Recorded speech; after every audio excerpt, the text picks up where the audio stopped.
ونتوكل عليه ونعوذ بالله من شرور أنفسنا ومن سيئات أعمالنا من يهده الله فلا مضل له ومن يضلله فلا هادي له ونشهد أن لا إله إلا الله وحده لا شريك له ونشهد أن محمدا عبده ورسوله أما بعد فأعوذ بالله من الشيطان الرجيم بسم الله الرحمن الرحيم قال الله تعالى في القرآن المجيد والفرقان الحميد وسيجنبها الأتقى الذي يؤتي ماله يتزكى وما لأحد عنده من نعمة تجزى إلا ابتغاء وجه ربه الأعلى ولسوف يرضى صدق الله مولانا بلغنا رسوله النبي الكريم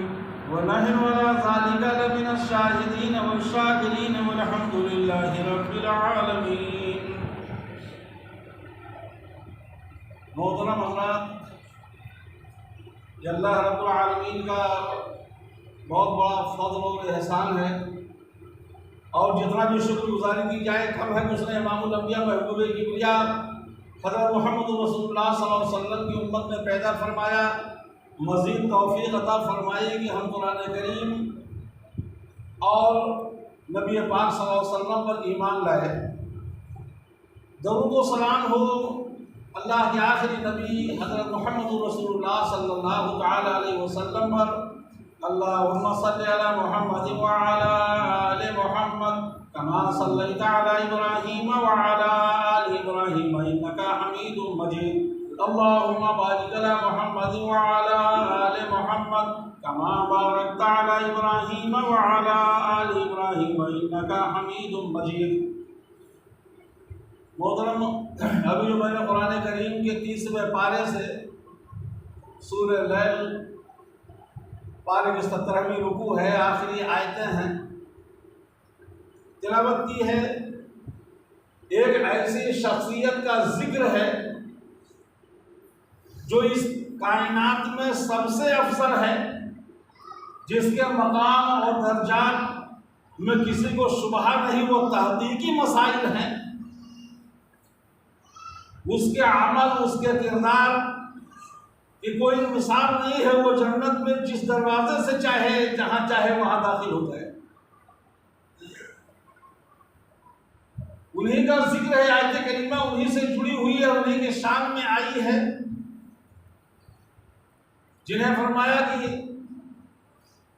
افضل الانبیاء، افضل البشر بعد الانبیاء بالتحقیق، نبیوں کے بعد جتنا بھی اونچا جو بھی مقام ہے، افضل البشر، انہیں انسان میں سب سے افضل اس کائنات میں ان کا درجہ، ان کا مقام ہے، وہ سیدنا صدیق اکبر رضی اللہ تعالیٰ عنہ ہیں، جن کے متعلق آتا ہے کہ افضل البشر بعد الانبیاء بالتحقیق، نبیوں کے بعد انسانوں میں سب سے اونچا مقام، سب سے اونچا درجہ صدیق اکبر ہی کا، اور اس سے پہلے کسی کا نہیں۔ حضرت عائشہ صدیقہ رضی اللہ تعالیٰ عنہ فرماتی ہیں کہ جب سے ہم نے ہوش سنبھالا، اپنے باپ کو دین کی پیروی کرتے ہی پایا، کبھی وہ بھٹکے نہیں۔ زمانہ دور مشرکانہ تھا، سارے لوگ اس میں ملوث تھے، لیکن حضرت صدیق اکبر رضی اللہ تعالیٰ عنہ اللہ نے بچپن ہی سے حفاظت فرمائی۔ فرماتے ہیں کہ جب صدیق اکبر کی عمر شریف 4 سال کی تھی تو ابو قحافہ انہیں بت خانے میں لے کے گئے اور کہنے لگے کہ ہٰذِهِ آلِهَتُكَ شُمْرٌ وَلَا فَاسْجُدْ لَهُمْ،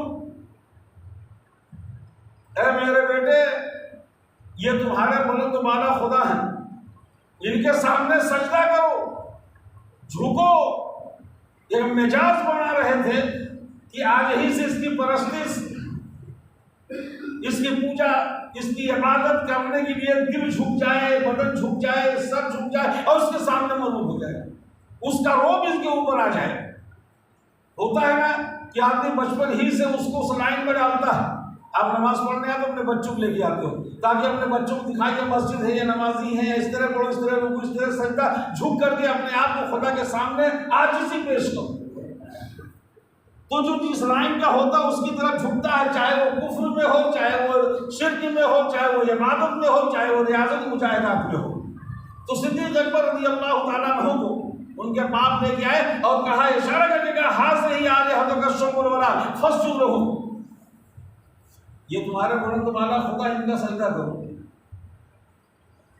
حضرت سیدنا صدیق اکبر رضی اللہ تعالیٰ عنہ اس بت کے سامنے اندر گئے، بت کے سامنے کھڑے ہوئے اور کھڑے ہونے کے بعد کہا، سن میں بھوکا ہوں، مجھے کھانا کھلا پہلے۔ بت سے کیا آواز اور کیا توقع، کہا میں ننگا ہوں، مجھے کپڑا دے۔ یہ کہتے ہوئے صدیق اکبر نے ایک پتھر اٹھایا اور کہا میری مار سے اپنے آپ کو بچا۔ پتھر مارا، وہ لڑک گیا۔ ابو قحافہ باہر دیکھ رہے تھے، دوڑ کر کے گئے اور سیدنا صدیق اکبر کو اس کمسنی بچپنے کے عالم میں تھپڑ مارا۔ چونکہ زندگی بھر لوگوں کے جذبات وہیں سے جڑے تھے، وہی اپنا سر ٹیکے تھے، وہی سے ان کی وہ عبادت کرتے تھے، وہی سے اپنی ضرورتوں کو پیش کرتے تھے، وہی سے سب کچھ کہتے تھے۔ اس لیے اس کی توہین پسند نہیں آئی کہ اس کی بے عزتی ہو یا اس کی توہین، وہی ہمارا معبود ہے، ہم اس کو بڑا مان رکھیں تو اس کی توہین برداشت نہیں کریں۔ صدیق اکبر نے اپنے بیٹے کو تماچا تو مار دیا لیکن بت کے خلاف نہیں ہوئے۔ ابو قحافہ بت کے خلاف نہیں ہوئے، بیٹے کو ضرور تماچا مار دیا، لے کر کے ماں کے پاس آئے۔ صدیق اکبر کی ماں سے کہنے لگے کہ اس بچے نے تو ہمارے معبود کی بڑی توہین کر رکھی، پتھر مار دی، اس کو لڑک گیا، یہ ہمارے جذبات کو ٹھیس لگا کہ اس لیے ہم نے تماچا اس کو مارا۔ ماں نے کہا کہ یہ بچہ جب پیدا ہوا تھا غیب سے آواز آئی تھی کہ یہ بچہ آسمانوں میں عتیق ہے، اس کا نام دنیا میں صدیق ہے، دنیا میں صادق ہے، صدیق ہے، آسمانوں میں سے عتیق کے نام سے یاد کی جاتی، اس کا لقب عتیق ہے، اور یہ محمد رسول اللہ صلی اللہ علیہ وسلم ایمان لائے کہ محمد صلی اللہ علیہ وسلم کا صحابہ و دوست ہو۔ حضور رحمت عالم صلی اللہ علیہ وسلم فرماتے ہیں کہ سیدنا صدیق اکبر رضی اللہ تعالیٰ عنہ، جس کے راوی حضرت سعید خدری ہیں، صدیق اکبر کے بارے میں فرماتے میرے آقا کہ سارے انسانوں میں میرے ساتھ احسان کرنے والا اپنے مال سے، اپنی صحبت سے صدیق اکبر ہے، کسی نے میرے ساتھ میں احسان نہیں کیا۔ اور ابو ہریرہ بھی فرماتے ہیں رضی اللہ عنہ کہ اپنے جن لوگوں نے اپنے مال سے جس بھی طرح سے ہو، جن لوگوں نے میرے ساتھ حمایت کی، احسان کیا، ہم نے زندگی ہی میں ان کا بدلہ، ان کا عوض دے دیا۔ جن لوگوں نے میرے ساتھ جو کچھ بھی کیا، ہم نے اس کا بدلہ پورا کر دیا، اس احسان کا حق ادا کر دیا۔ لیکن صدیق اکبر کی وہ احسان، وہ شخصیت ان کی ہے اور وہ ان کا احسان میرے ساتھ ہے کہ اللہ رب العالمین ان کے احسان کا بدلہ کل قیامت میں عطا فرمائے گا۔ اتنا احسان کر رکھا ہے کہ اللہ تعالیٰ قیامت کو عطا فرمائے گا اس کا صلہ۔ یہ صدیق اکبر کی شخصیت ہے، یہ ان کی ذات ہے۔ میرے آقا فرماتے ہیں کہ بہت ہی احسان میرے ساتھ کیا ہے، اپنی صحبت سے، اپنی مال سے، اپنے ساری کی ساری چیزوں کو میرے ساتھ لگا دیا، قربان کر دیا، اللہ اس کا صلہ عطا فرمائے۔ حضور صلی اللہ علیہ وسلم کو صدیق اکبر سے بے حد محبت تھی۔ بخاری شریف کی روایت میں یوں آتا ہے کہ حضرت عمرو بن عاص رضی اللہ تعالیٰ عنہ نے عرض کی میرے آقا آپ سب سے زیادہ محبت کس سے فرماتے ہیں؟ میرے آقا نے فرمایا عائشہ صدیقہ سے۔ عرض کی مردوں میں کس سے زیادہ محبت فرماتے ہیں؟ آقا صلی اللہ علیہ وسلم نے فرمایا ابوہا، ان کے باپ صدیق سے۔ صدیق اکبر سے میں سب سے زیادہ محبت کرتا ہوں۔ اندازہ کر رہا ہوں صدیق اکبر سے اللہ کے نبی صلی اللہ علیہ وسلم کی محبت کتنی زیادہ تھی۔ حضرت سیدنا صدیق اکبر رضی اللہ تعالیٰ عنہ ملک شام تجارت میں جا رہے تھے۔ ان کا ایمان لانے کا بھی ایک آپ ضابطہ و قانون سنیں تو وہ ملک شام تجارت میں جا رہے تھے۔ رات میں خواب دیکھا کہ چاند میری جھولی میں آ گیا۔ صدیق خواب دیکھ رہے چاند میری جھولی میں آ گیا. ایک حیران پیدا ہوئی، ایک بے چینی پیدا ہوئی. راہب کے پاس گئے، راہب سے پوچھا کہ آج ہم نے ایسے ہی خواب دیکھا، کیا مطلب اس کا ہے؟ اس کی تعبیر تو بتاؤ کہ کیا معنی ہے اس کا؟ تو راہب بھی غور کرنے لگا. اس نے کہا کہ مبارک ہو اے ابو بکر صدیق، تم اس محمد رسول اللہ کا کلمہ پڑھو گے، اس کے دین میں داخل ہوگے جس کی خاطر اللہ رب العالمین نے ساری کائنات کو وجود بخشا، جس کی خاطر ساری کائنات کو بنایا ہے. تم اس نبی پر ایمان لاؤ گے، اس نبی کا کلمہ پڑھو گے. یہ اس کا چاند کے جھولے میں آنے کا یہ تعبیر ہے. اسی وقت سے حضرت سیدنا صدیق اکبر رضی اللہ تعالیٰ عنہ کے دل میں یہ بات کھٹکتی تھی کہ محمد رسول اللہ صلی اللہ علیہ وسلم سے ملاقات ہو. حضور رحمت عالم صلی اللہ علیہ وسلم کا شان نبوت میں بیٹھے ہوئے ہیں، صدیق اکبر جاتے ہیں اور بیٹھ جاتے ہیں خاموشی سے، جمال نبوت کا دیدار کر رہے ہیں، متاثر ہو رہے ہیں، حضور صلی اللہ علیہ وسلم کے ایک ایک جملوں کو اپنے دلوں میں اتار رہے ہیں. جب محبت میں مرغوب ہو گئے تو عرض کی میرے آقا میں آپ کی خدمت میں حاضر ہوا کچھ معجزہ دیکھنے کے لیے، کوئی معجزہ دکھائیں. حضور صلی اللہ علیہ وسلم مسکرانے کے فرمایا کہ صدیق شام تو جھولی میں آ گیا، معجزہ دیکھ کر کے ہی تو آئے ہو، اب کیا معجزہ دیکھو گے؟ چاند تمہارے جھولی میں آیا، معجزہ دیکھ کر کے ہی تو آئے ہو. فوراً صدیق اکبر رضی اللہ عنہ فرمایا اللہ کے نبی مجھے کلمہ پڑھاؤ. آقا صلی اللہ علیہ وسلم اشہد ان لا الہ الا اللہ واشہد ان محمد عبدہ ورسولہ، کلمہ پڑھا کے مسلم اسلام. تو حضرت صدیق اکبر رضی اللہ تعالیٰ عنہ کبھی بھی، عائشہ صدیقہ کہتے ہیں کہ میرے والد محترم کبھی بھی کسی بت کے پجاری نہیں تھے، کبھی کسی غیر کی طرف ان کی توجہ نہیں تھی، ہمیشہ جو ہے ان کا دھیان وحدہ لا شریک کی طرف تھا. اور نبی صلی اللہ علیہ وسلم سے جڑے تو اپنا سب کچھ نبی پر قربان کر دیا، رحمت عالم صلی اللہ علیہ وسلم پر سب کچھ نچھاور کر دیا. اور نچھاور کرنے کے یہ حالات تھے کہ جب اسلام میں داخل ہوئے تو اس وقت 38 لوگ ایمان میں آئے تھے. آقا صلی اللہ علیہ وسلم سے فرمانے لگے، کہنے لگے کہ اے میرے آقا اب ہم اسلام میں داخل ہو گئے ہیں، جذبہ ایمانی بیدار ہو گیا، اب ہمارے لیے بہتر یہ ہے کہ اللہ کا پیغام، اللہ رسول کا فرمان اب لوگوں کے بیچ بتایا جائے، لوگوں میں بیان کی جائے. کب تک ہم خاموش رہیں گے؟ اللہ کے نبی صلی اللہ علیہ وسلم نے فرمایا کہ ابو بکر ابھی ہم تعداد کے لحاظ سے کم ہیں، ابھی یہ حکمت کے خلاف ہے کہ ہم میدان میں اترے، ابھی کچھ طاقت بننے دو. بار بار کا تقاضا سیدنا صدیق اکبر رضی اللہ تعالیٰ عنہ کا حضور صلی اللہ علیہ وسلم کو کہنا ہی پڑا کہ صدیق چلو ٹھیک ہے، تمہیں اجازت ہے. حرم کعبہ کی طرف آتے ہیں، آقا صلی اللہ علیہ وسلم ساتھ ہیں. حرم کعبہ کی طرف پہنچ کے سیدنا صدیق اکبر رضی اللہ عنہ اللہ کے احکام کو بیان کر دیا. وہ کفار و مشرکین تو زندگی بھر بتوں کی عبادت کیے تھے، وہ کبھی ایک خدا کی بات سن سکتے ہیں، کبھی ایک خدا کی بات انہیں پسند آئے گی. ان کے جذبات مستعد ہو گئے اور قریش مکہ کے جو بڑے بڑے رؤسا تھے ٹوٹ پڑے اور سیدنا صدیق اکبر رضی اللہ عنہ کو بہت مارا پیٹا، بہت زد و کوب کیا، چہرے مبارک کو رنگین کر دیا. سوئے سوئے خبر پہنچ گئی سیدنا صدیق اکبر کے خاندان بنی تمیم میں. بنی تمیم کے لوگ جب آئے تو سیدنا صدیق اکبر رضی اللہ عنہ کو قریش نے چھوڑا اور ان کو کپڑے میں لپیٹ کر کے لے گئے اور صدیق اکبر کے گھر کو انہیں لٹا دیا. ان سبوں کو یہ معلوم تھا حالات دیکھ کر کے کہ صدیق اکبر بچیں گے نہیں، اب ان کی زندگی کی انتہا ہوگی، اب یہ ختم ہی ہو جائیں گے. اور پھر وہاں کر کے صدیق اکبر کے گھر پر واپس آ گئے حرم میں. بنی تمیم کے لوگوں نے اعلان کر دی کہ اے قریش کے لوگوں، اگر ابو بکر انتقال کر گئے، اگر ابو بکر کا انتقال ہو گیا تو جنگ کے لیے تیار رہنا، جنگ ہوگی، ہم بیٹھیں گے نہیں، ہم تم سے جنگ کریں گے. تم ہمارے معزز شخص کو تم نے مار دی ہے اور اگر ان کی زندگی باقی رہے گی تو پھر بات آگے بڑھے گی. یہ کہہ کر کے واپس چلے گئے، صدیق اکبر کے گھر پہنچے پھر دوبارہ تو صدیق اکبر کو ہوش بھی نہیں تھا۔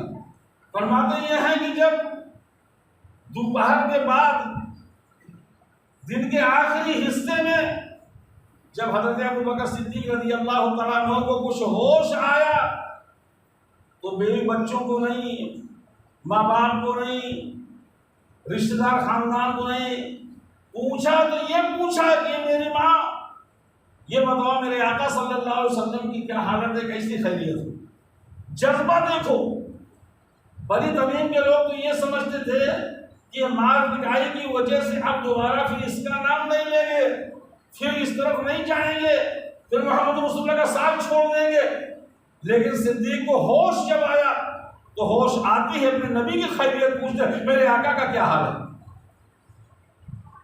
ماں نے کہا بیٹا کچھ کھا لو، کچھ پانی تمہیں پینے کی ضرورت ہو، کھانے کی ضرورت ہو، زخم لگی ہوئی ہے، خون نکل چکے ہیں، کچھ کھا پی لو۔ کہنے لگا نہیں، جب تک میرے آقا کا خبر نہیں کچھ ملتا ہے میرے آقا کی کیسی حالت ہے تب تک میں کچھ نہیں کھاؤں گا۔ یہ عشق ہے، محبت ہے۔ میرے آقا کے بارے میں بتاؤ کیا حال ہے۔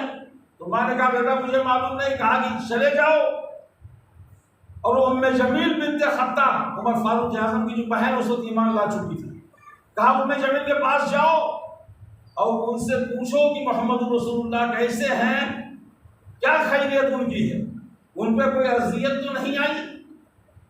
وہ بوڑھی ماں جاتی ہیں، ام جمیل بنت خطاب گھر پوچھتی ہیں کہ محمد رسول اللہ صلی اللہ علیہ وسلم کہاں ہیں۔ انہوں نے ابن ارقم کا پتہ بتایا اور کہا کہ وہ خیریت سے ابن ارقم کے گھر میں ہیں، اور خود صدیق اکبر کی ماں کے ساتھ آتی ہیں اور صدیق اکبر سے بتاتی ہیں کیا فکر نہ کریں، وہ ابن ارقم کے گھر موجود ہیں۔ صدیق اکبر رضی اللہ تعالیٰ عنہ نے اپنی ماں سے کہا مجھے سہارا دو اور میں محمد رسول اللہ صلی اللہ علیہ وسلم سے ملاقات کروں۔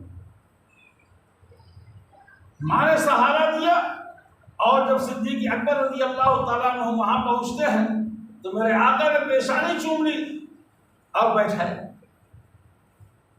حضرت صدیق اکبر رضی اللہ تعالیٰ عنہ سے بے حد محبت فرمائی اور ان کی خیریت دریافت فرمائی۔ صدیق اکبر رضی اللہ تعالیٰ عنہ کی زندگی میں آپ سے اتنی محبت اللہ کے نبی صلی اللہ علیہ وسلم فرماتے تھے، عائشہ صدیقہ رضی اللہ تعالیٰ عنہ بھی آپ سے بے حد محبت فرمائی۔ ایک مرتبہ محبت کا اندازہ کرو، عائشہ صدیقہ رضی اللہ تعالیٰ عنہ فرماتی کہ چاندنی رات ہے، آقا صلی اللہ علیہ وسلم میرے سامنے مبارک بستر رکھ کر کے آرام فرما رہے ہیں، اور ان کے دل کے اندر یہ خیال آیا، جب آسمان کی طرف دیکھا مطلع صفا تو کہنے لگی کہ اے میرے آقا یا رسول اللہ حل تکون لعہد من الحسنات عدد نجوم السماء، اے اللہ کے نبی جتنا یہ آسمان میں تارے ہیں کیا اتنی نیکیاں بھی کسی کی ہوں گی؟ ایک اہم سوال پوچھ لی، اور گمان یہ تھا کہ اگر حضور کسی کو کہیں گے تو میرے باپ صدیق اکبر ہی کو کہیں گے، لیکن اللہ کے نبی صلی اللہ علیہ وسلم نے جب زبان مبارک کو کھولا کہ اے عائشہ جتنے آسمان میں تارے اتنی نیکیاں عمر فاروق اعظم رضی اللہ تعالیٰ عنہ کی ہے، عائشہ صدیقہ گھبراہٹ فائنہ حسنات ابی بکر، فائنہ حسنات ابی بکر، اے اللہ کے نبی پھر میرے باپ کی نیکیاں کہاں گئی؟ آسمان کے تاروں کے برابر اگر عمر کی نیکیاں تو میرے باپ کی نیکیاں کہاں گئی؟ آقا صلی اللہ علیہ وسلم نے ارشاد فرمایا اے عائشہ جتنا آسمان میں تارے اتنی نیکیاں عمر کی ہیں، اور عمر کی ساری نیکیاں صدیق اکبر رضی اللہ عنہ کی ایک نیکی کے برابر ہے، ایک نیکی کے برابر ہے۔ اندازہ کرو۔ اور علماء لکھتے ہیں کہ عمر فاروق اعظم جب خلیفہ تھے تو ان کی بارگاہ میں حضرت صدیق اکبر کا ذکر آ گیا، تو سیدنا صدیق اکبر کے ذکر جب آج عمر کہنے لگے افسوس ہے کہ یا اللہ کاش کی میری زندگی کی ساری نیکیاں جو نیکیاں ہم نے دن میں کیا ہے وہ نیکیاں صدیق اکبر کی ایک دن والی نیکی کے برابر ہو جائیں، اور جو ہم نے عبادت بندگی رات میں کیا ہے وہ صدیق اکبر کی ایک رات والی نیکی کے برابر ہو جاتے تو کیا ہی اچھا ہوتا۔ علماء لکھتے ہیں کہ وہ رات کون، وہ دن کون ہے کہ جس کے لیے عمر تمنا کرتے ہیں کہ دن والی پوری زندگی کی ساری نیکیاں ایک دن کے برابر ہو جائیں۔ وہ نیکی ہے کہ جب عرب کے لوگ مرتد ہو گئے اور حضور صلی اللہ علیہ وسلم کے بعد اعلان کر دیا کہ اب زکوٰۃ ہم نہیں دیں گے، تو صدیق اکبر رضی اللہ عنہ نے اعلان فرمایا تھا کہ محمد رسول اللہ کی موجودگی میں جو لوگ ایک رستی بھی زکوٰۃ کی نکالتے رہے، اگر وہ زکوٰۃ کی رستی روک لیں گے تو میں ان سے جہاد کروں گا جب تک وہ توبہ نہ کر لیں۔ اس وقت عمر فاروق اعظم رضی اللہ عنہ نے فرمایا تھا یا جبارن فی الجاہلیہ و خوارن فی الاسلام، کہا تھا کہ جانشین پیغمبر آپ ان سے محبت کا برتاؤ کرو، سختی نہ کرو جہاد کرنے کا معاملہ، ان سے محبت سے سمجھاؤ، نرمی سے سمجھاؤ۔ تو صدیق اکبر رضی اللہ عنہ نے فرمایا اے عمر الجبارون فی الجاہلیت و خوارن فی الاسلام، زمانے جاہلیت میں تم بہت بڑے بہادر تھے، ننگی تلوار لیے گھومتے تھے محمد رسول اللہ کے قتل کرنے کو، اور اسلام میں آ کے تو پلپلے بزدل ہو گئے۔ میرے ہوتے ہوئے اسلام کے اندر، دین کے اندر کمی بیشی نہیں کی جا سکتی، وہی کا سلسلہ منقطع ہوا اور آج ہی تبدیلی ہو جائے، یہ میں برداشت نہیں کر سکتا۔ زمانے جاہلیت میں بہادر تھے، اسلام میں آ کے بزدل ہو گیا، اللہ اور رسول کا قانون ٹوٹ جائے اور ہم بیٹھے رہیں، ایسا نہیں ہوگا۔ صدیق اکبر رضی اللہ عنہ اس جواب سے، اور پھر ہوا بھی یہی کہ آپ نے جنگ کی، جہاں تک جتنے لوگ مرتد تھے سارے کے سارے لوگ توبہ کر کے اسلام میں مکمل طور سے داخل ہو گئے، اور فرماتے ہیں کہ وہ ایک رات جس کے لیے عمر تمنا کرتے کاش میری زندگی کی پوری راتیں ابو بکر صدیق کی ایک رات کے برابر ہو جاتی تو کیا یہ اچھا ہوتا۔ اس رات کے بارے میں علماء لکھتے ہیں وہ رات تھی کہ جس میں کفار و مشرکین نے، مکہ کے ظالموں نے بے حد ظلم کیا، مکہ کے جو لوگ ایمان لائے تھے وہ حبشہ چلے گئے، کچھ لوگ مدینہ منورہ چلے گئے، اب عدد معدود گنے چنے لوگ مکے میں رہ گئے اسلام لانے والوں میں۔ کفار و مشرکین نے مشورہ دیا کہ اب تو بہت اچھا ہے، جو لوگ ایمان والے تھے چلے گئے، بہت کم لوگ باقی بچے ہیں، تو اب محمد رسول اللہ بانی اسلام کا خاتمہ ہی کر دیا جائے۔ اس پلان کو کرتے اور مشورہ کرتے یہ بات طے ہو گئی کہ ہر قبیلے، ہر خاندان کے لوگ اس کے اندر شامل رہیں، تب یہ کام آسان ہوگا، پھر قریش کے لوگ اور نہ محمد رسول اللہ کے ماننے والے لوگ مقابلہ نہیں کر سکتے۔ یہ بات طے ہوئی، حضور رحمت عالم صلی اللہ علیہ وسلم کاشان نبوت میں گئے، کفار و مشرکین نے مشورے کے تحت اسی رات میں محاصرہ کر لیا گھر کا۔ جبریل امین نے خبر دی، میرے آقا نے علی مرتضیٰ کو بلایا، حضرت علی کو رات میں سمجھا دیا کہ لوگوں کی امانتیں میرے پاس رکھی ہوئی ہیں، تم یہاں رات میں آرام کرو، اور جو جس کی رقم ہے صبح ہوگی اسے واپس کر دینا، دشمن محاصرہ کیے ہوئے ہیں۔ حضرت علی رضی اللہ تعالیٰ عنہ آگے آرام سے سوئے ہیں، اور حضور رحمت عالم صلی اللہ علیہ وسلم رات میں نکلتے ہیں۔ مفسرین لکھتے ہیں کہ سورہ یاسین شریف پڑھ رہے تھے، یہاں پہنچے فَغَشَيْنَاهُمْ فَهُمْ لَا يَبْصِرُونَ پہنچے تھے، وہاں سے مٹی اٹھائی، کفار کے اوپر پھینک دیا، وہ آنکھیں ملتے ہی رہ گئے، اور انہی کے بیچ میں میرے آقا صلی اللہ علیہ وسلم نکل کے حرم کعبہ میں پہنچ گئے، صدیق اکبر یہاں پہنچ گئے۔ سیدنا صدیق اکبر رضی اللہ تعالیٰ عنہ کو تیار فرمایا، اور رات میں لوگ سفر کے لیے غار سور پہنچ گئے، جو مکہ معظمہ سے دکن کی طرف، جنوب کی طرف 3 کلومیٹر کا فاصلہ اور بہت اونچی چڑھائی ہے کہ اس پہاڑ کی بلندی پہ چڑھنے میں پائے مبارک میں زخم پیدا ہو جاتا تھا، زخم ہو جاتا، خون نکلنے لگتے۔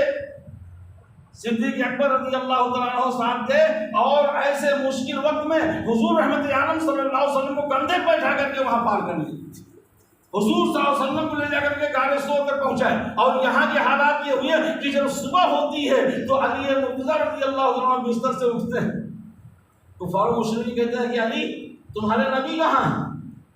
تمہارے نبی کہاں ہیں؟ تو علی مرتضیٰ نے بڑے پیارا جواب دیا، کہا رات بھر پہرا تم دیتے رہے اور پوچھتے مجھتے جو رات بھر سو رہا تھا، پہرا تم نے دیا، اب پوچھتے ہو سونے والے سے ہو، تم جانو گی کہاں گئے؟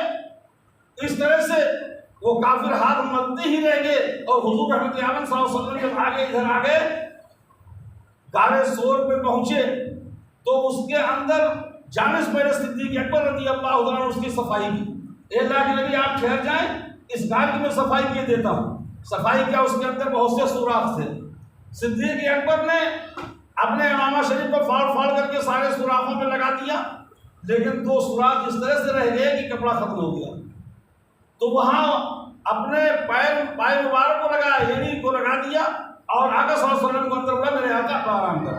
حضور رحمت عالم صلی اللہ علیہ وسلم تھکے تھے، صدیق اکبر رضی اللہ عنہ کے رمضان مبارک پر سو گئے، اور ادھر سانپ ایک زمانے سے وہاں 500 برس مورخین کے 500 برس اس انتظار میں تھا کہ محمد رسول اللہ اس گھر میں آئیں گے۔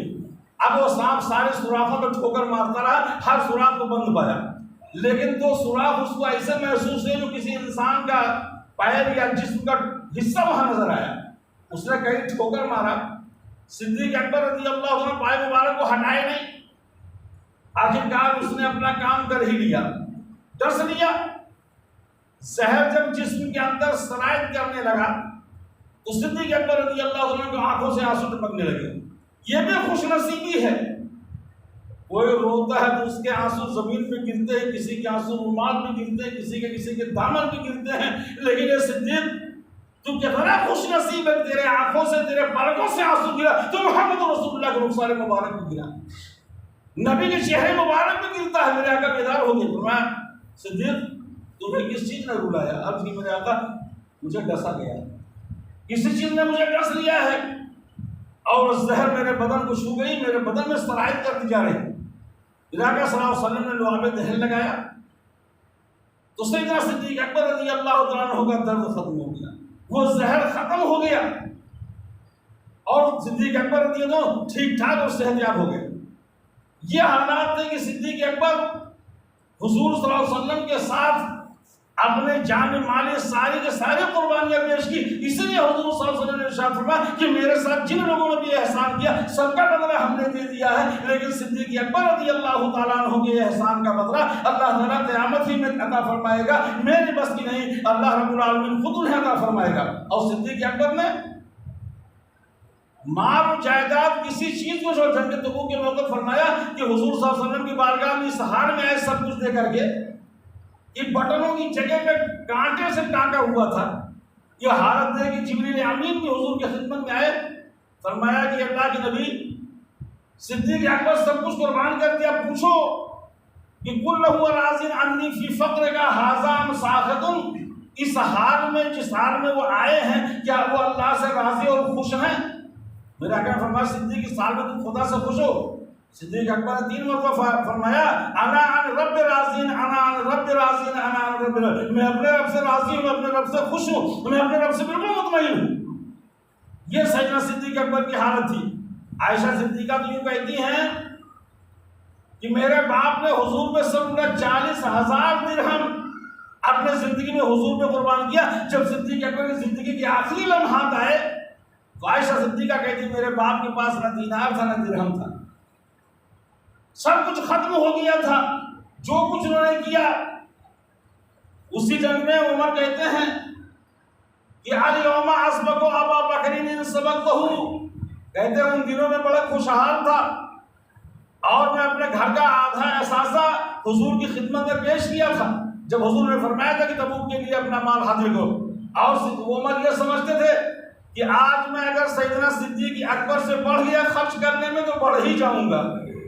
لیکن جب میرے آقا نے صدیق اکبر کو دیکھا تو فرمایا امام کے تو لے کا اے صدیق گھر کے لیے کیا چھوڑ گیا، کیا لے گیا؟ کہا حضور سب لے کر کے آ گیا ہوں، گھر اللہ کے رسول کو چھوڑ کے آیا ہوں، یعنی اللہ کے رسول کے احکام، اس کے قانون، اس کی محبت کو چھوڑ گیا اور میں کیا سب لے کر کے آ گیا۔ یہ سیدنا صدیق اکبر کی قربانی تھی، اس لیے حضور صلی اللہ علیہ وسلم نے فرمایا کہ افضل البشر بعد الانبیاء بالتحقیق، یہ بات تحقیق شدہ ہے کہ نبیوں کے بعد سب سے اونچا مرتبہ، سب سے اونچا درجہ، سب سے اونچا مقام حضرت سیدنا صدیق اکبر رضی اللہ تعالیٰ عنہ کا اپنے عمل کی بنیاد پر، حضور کی محبت کی بنیاد پر یہ اعلیٰ مقام حاصل کر لیں۔ ہم مولا تعالیٰ سے دعا گو ہیں کہ رب کریم ہم سبوں کو حضور رحمت عالم صلی اللہ علیہ وسلم کے اسوہ حسنہ پہ چلنے کی توفیق عطا فرمائے اور حضور صلی اللہ علیہ وسلم سے اپنے محبت عطا فرمائے۔ آمین ثم آمین بجاہ سید المرسلین۔